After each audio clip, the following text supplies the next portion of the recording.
Well, again, ask her then who the international paramilitary is going to be trained for. Because as Alex, as you and I are on the radio right now, I'm getting people that are listening in to us saying that they're observing. And you flew into Billings. Did you fly into Billings?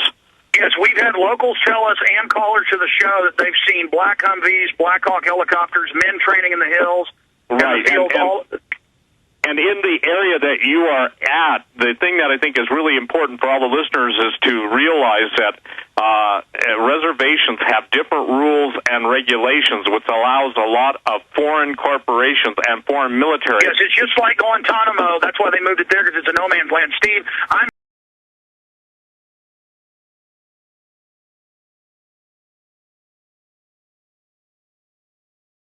we are getting a tour from Becky right now. I want to keep you I know you said we only have you for 20 minutes. You're very busy. I'm going to be leaving in about 10 minutes. Can you give us a full report at the bottom of the hour since we're getting the tour right now? Sure. And Alex, are you going to possibly call me off air, because I would like to get call you this morning, but things started moving so fast. We are in one of the police vehicles that had the Hardin police. You're in my company. Yes. We're in the company car that did have the decals on it saying Hardin, correct? Correct? That is absolutely correct. Yes. I am in one of the black Mercedes-Benz SUVs inside the detention center right now. So, Steve, we're going to fade you down for just a few minutes and come right back to you because we really want your analysis. Becky is going to be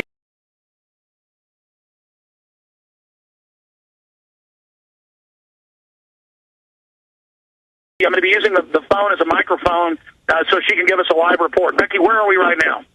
We are on the eastern side of Two Rivers Detention Facility. This is land that is owned by the Port Authority here, the city of Hardin. The facility and the land are owned by the city of Hardin. And I'm going to point out the boundaries of our land, where the boundaries are to our good neighbors, the Crow Indian Nation, and where we intend to do some construction on this property. Okay, and this facility is now. Where here in this big field on the back end of the Constantino wire? Where here is this where they're planning to build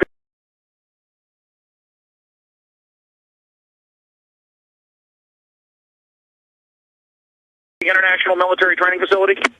No, sir, and I want to make clear to, hopefully I'm live, I want to make clear to everyone that the training facility is also for, domestic. So you listeners out there, if you got a police department, hometown group that needs some good quality training, we're going to be available to offer it to them, too.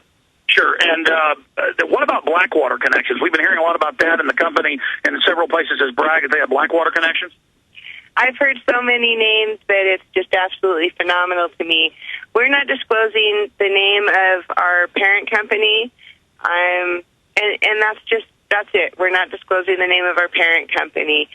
We stand alone. Oh, there's a parent company. Well, there is a parent company of American Police Force. There is an umbrella company. American Police Force stands alone as a corporation, and we are American Police Force. We are who we are. But if it's a secretive group owned by a secret group and it's headed by a 14-time felon, and then they were putting police decals on their vehicles the first few days, I mean, don't people have a right to be a little bit concerned about this, Becky?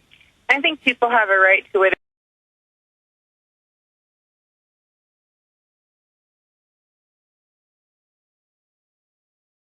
Whatever feeling they want. And I hope that, Alex, I've entrusted you and your crew. We've talked for an hour? Yes, you were very nice. I think you were very nice, genuine, but No, let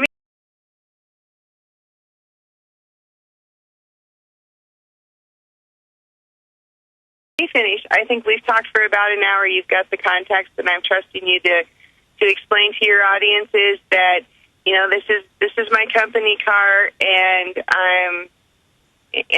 just share with them all the information I've shared with you. But Becky, there are newscasts where the locals and the people at American Police Force were saying they wanted this to be Guantanamo Bay West. That was on CNN. That was not American Police Force, and I'd ask you to go back and recheck your sources. That was too. So they've not been requesting to have this as a facility to hold detainees? No, sir, and please, everyone listen carefully.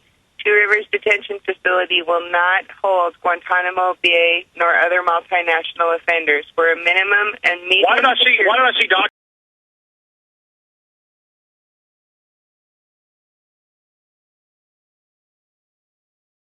documents on the wall, blueprints saying foreign alien detention facility? That's the former leasee who was here. You also saw documents on the wall that said civigenic surplus. When CEC pulled out of this facility, they left everything from letterhead to 2-year-old packages of mustard in my desk, Alex. Those people walked. Okay, we're going to skip this break, okay? Is that clear? We have time to skip the break? Genesis? Correct? Yes, sir. Are we live? Yes. Okay, we're skipping this break right now. Steve Quayle, we're going to go back to Becky here in just a moment, but I'm going to hand the phone to her, Steve, for any questions you've got for Becky, the spokesperson for American Police Force here in Hardin at the detention facility. We are on the property right now. Here is Becky. You wanted to talk to Steve Quayle, Becky. Here you are live on the radio. Unfortunately, Stephen Quayle has dropped. Steve Quayle dropped on us. Would one of you gentlemen get out and tell the fine Hardin citizens behind me that we're going to talk to them? We're going to get out of the car and talk to them real soon. I don't care which one of you does it. But okay, I thought Steve was going to hold. Okay. We'll call him back in 10 minutes. You know what, Becky? I want you to be able to make whatever statement you want then as you give us a tour. Here, you got the phone. All right. You're live. I apologize because I'm going to get out in the lovely eastern Montana wind, and so you might hear some of that in the background. Two Rivers Detention Facility was built and is owned by Two Rivers Authority, which is the port authority that was created under Montana law as the economic development wing of the city of Hardin. This facility is built for, is accredited for, and has the authority for, and will only hold minimum and medium security offenders. And those, under the authorities, how we're allowed to operate, those offenders can only come from local, state, and federal jurisdictions. So that might be another county in Montana. That might be the state, dear listener, that you're sitting in right now.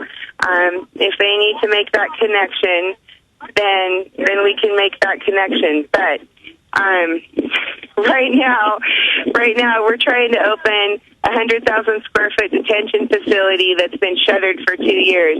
Now, when we kind of cut out there, Alex was saying to me he saw some documents in the building. My explanation for that was the former contractee that was going to operate this facility had some plans. When they walked away from Hardin, they dropped everything and they walked away.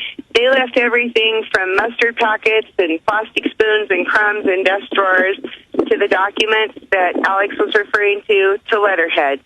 So right now, as we come in, we're doing a couple things. We're cleaning this place head to toe, and we're making sure that it's ready for whoever comes in and contracts to take care, to hold offenders here.